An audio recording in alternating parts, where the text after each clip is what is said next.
Good morning. मैं Nubha Gupta, associate professor LBS college Kotputli.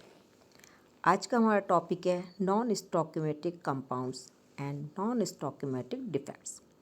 Non stoichiometric compounds क्या होते हैं और नॉन स्टोइकियोमेट्रिक त्रुटियाँ क्या होती हैं।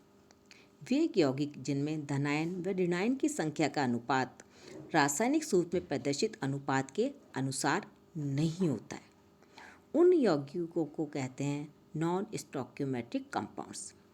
ये यौगिक स्थिर अनुपात के नियम का पालन नहीं करते, मतलब इनका जो रेशो होना चाहिए, इनमें धनायन और ऋणायन की संख्या का जो रेशो होना चाहिए उनके केमिकल फॉर्मूले के अनुसार वो नहीं होता है। इन यौगिकों को बर्थोलाइट्स भी कहा जाता है और वे त्रुटियाँ जिनके कारण यौगिक की स्टोइकियोमेट्री परिवर्तित हो जाती है, उन त्रुटियों को स्टोइकियोमेट्रिक त्रुटियाँ कहते हैं। और वे त्रुटियाँ जिनके कारण यौगिक की स्टोइकियोमेट्री परिवर्तित नहीं होती है, उन्हें हम कहते हैं स्टोइकियोमेट्रिक डिफेक्ट्स, जो हमने लास्ट वीडियो में देखे थे। ये कुछ एग्जाम्पल्स हैं जिनमें नॉन स्टोइकियोमेट्रिक त्रुटियाँ हैं। जैसे आयरन जिंक ऑक्साइड है। जिंक ऑक्साइड में जिंक और ऑक्सीजन का जो रेशो है आयंस का, वो 1:1 होना चाहिए।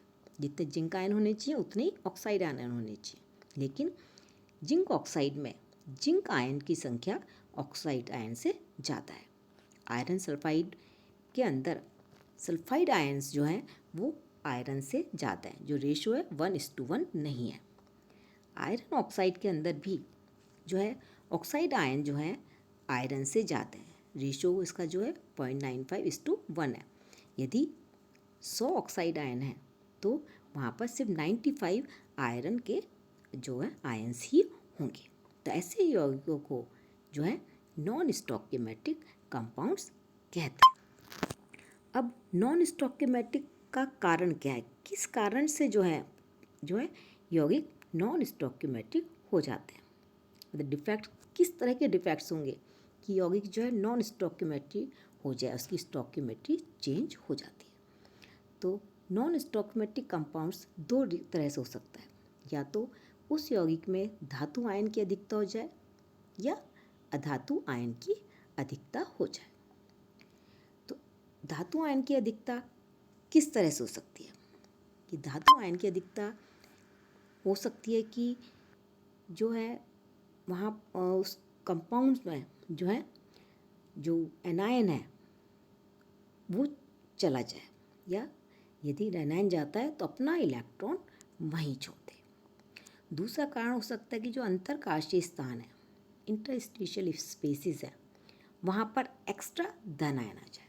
तो दो तरह से धन आयन की अधिकता हो सकती है, एक्स्ट्रा धन आयन आ जाए या ऋणायन के स्थान पर केवल इलेक्ट्रॉन रह जाए। इस तरह धातु आयन की अधिकता किस तरह से हो सकती है कि धनायन अपने स्थान पे नहीं रहे और वहाँ पर वैकेंसी हो जाए, खाली होल रह जाए। या दूसरा रीज़न हो सकता है कि अंतरकाशीय स्थानों में अतिरिक्त ऋणायन आ जाए। तो इस तरह से दो तरह से इनकी ऋणायन की अधिकता हो सकती है।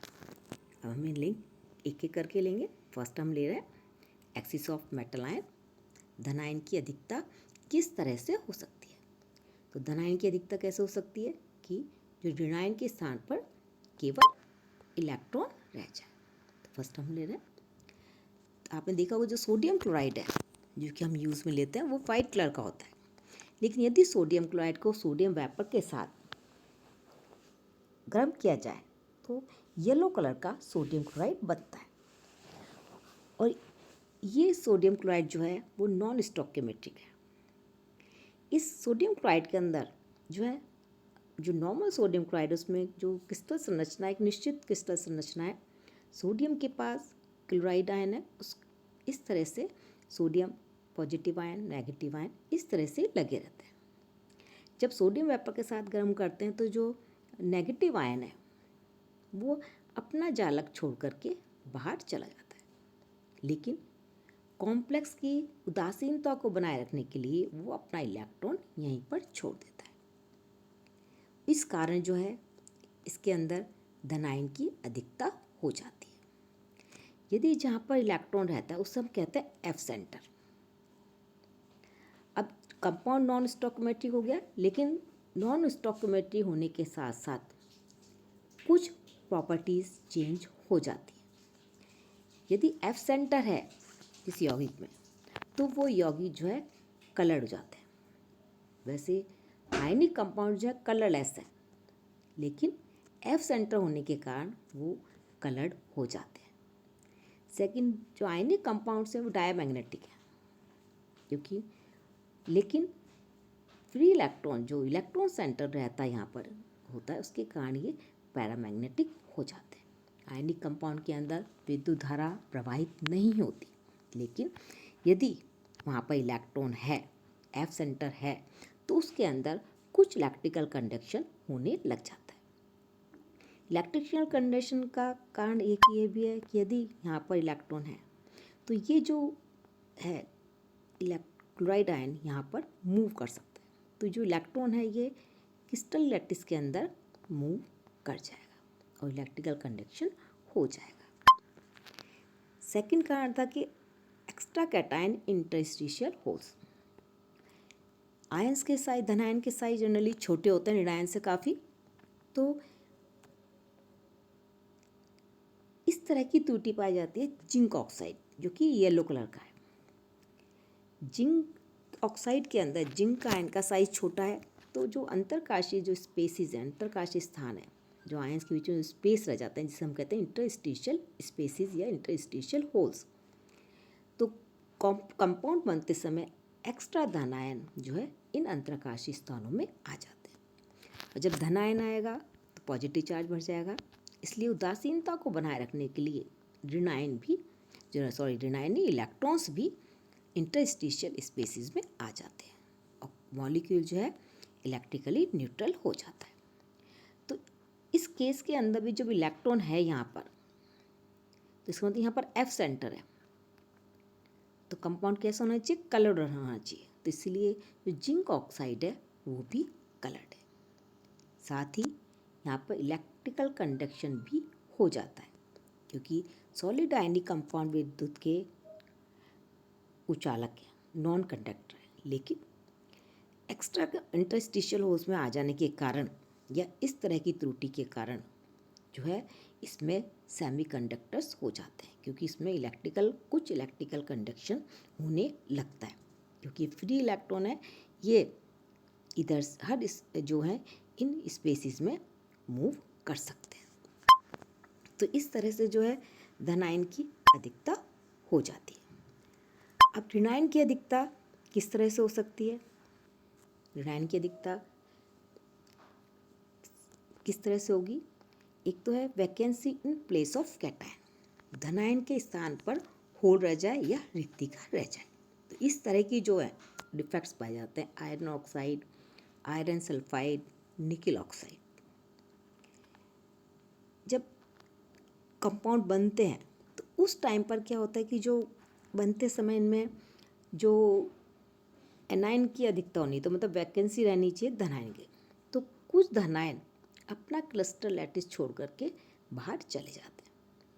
अब धन आयन बाहर जाएगा तो पॉजिटिव चार्ज कम हो जाएगा, लेकिन क्रिस्टल को इलेक्ट्रिकली न्यूट्रल होना है, इसके लिए क्या करेंगे, जो दूसरे धन आयन है वो अपना वैकेंसी जो उनका चार्ज है ऑक्सीडेशन स्टेट बढ़ा देते हैं। जैसे यहाँ पर हमने देखा लिख रखा है कि एक आयरन बाहर गया है तो दो आयरन ने अपनी ऑक्सीडेशन स्टेट +2 से +3 कर दी। दूसरा, इनके अंदर भी जो कंपाउंड है ये कुछ इलेक्ट्रिकल कंडक्शन होने लग जाता है। इलेक्ट्रिकल कंडक्शन का सेम रीजन है, यहाँ पर वैकेंसी है, इस वैकेंसी के अंदर जो है ये धन आयन यहाँ जा सकता है, यहाँ वैकेंसी रह जाएगी, इसकी जगह ये आ जाए धन आयन तो यहाँ वैकेंसी हो जाएगी, तो ये वैकेंसी पूरे क्रिस्टल में मूव कर जाती है, इसीलिए कुछ इलेक्ट्रिकल कंडक्शन हो जाता है और ये सेमी कंडक्टर की तरह बिहेव करने लग जाते हैं। दूसरा रीज़न हो सकता है कि जो इंटरस्टिशियल होल है उसमें एक्स्ट्रा ऋण आयन आ जाए। यहाँ पर जो इंटरस्टिशियल होल है हमने दिखा रखा है, यहाँ एक्स्ट्रा ऋण आयन आ जाए। जब ऋण आयन आएगा तो क्या होगा, नेगेटिव चार्ज बढ़ेगा।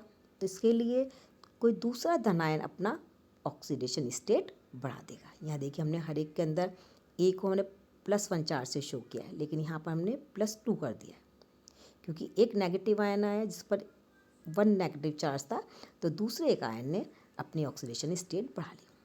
तो जो इस तरह की त्रुटियाँ हैं जो ऋणायन की अधिकता होने के कारण हो रही है, वो अधिकतर होती है ट्रांजिशन मेटल कंपाउंड्स में, क्योंकि ट्रांजिशन मेटल जो मेटल्स हैं वो वेरिएबल ऑक्सीडेशन स्टेट शो करते हैं। यदि सोडियम दूसरे जो होंगे आयन, जहाँ मान लीजिए फर्स्ट ब्लॉक के या सेकंड ए के, तो वो अपनी ऑक्सीडेशन स्टेट नहीं बढ़ा सकते, तो उनके अंदर जो एनायन की अधिकता नहीं होती। तो अपने जो भी एग्जांपल दिए हमने सब अधिकतर ट्रांजिशन मेटल कंपाउंड्स हैं। लेकिन इस तरह की जो एक्स्ट्रा एनायन वाली जो इंटरस्टिशियल होल्स में आ जाते हैं, इस तरह की जो त्रुटियाँ जनरली नहीं होती हैं, क्योंकि नेगेटिव आयन का साइज़ बड़ा होता है, और साइज़ बड़ा होने का वो इन इंटरस्टिशियल होल्स के अंदर या इंटरस्टिशियल साइट्स के अंदर वहाँ पर उनका नहीं रह पाते, इसलिए इस तरह की त्रुटियाँ नहीं होती हैं। तो ये है, आज हमने लिया नॉन स्टोइकियोमेट्रिक कंपाउंड्स क्या होते हैं और किस तरह से हो सकते हैं, और किस तरह के मेटल जो कंपाउंड में उनमें इस तरह की त्रुटियाँ होंगी। आज के लिए इतना ही। Thank you.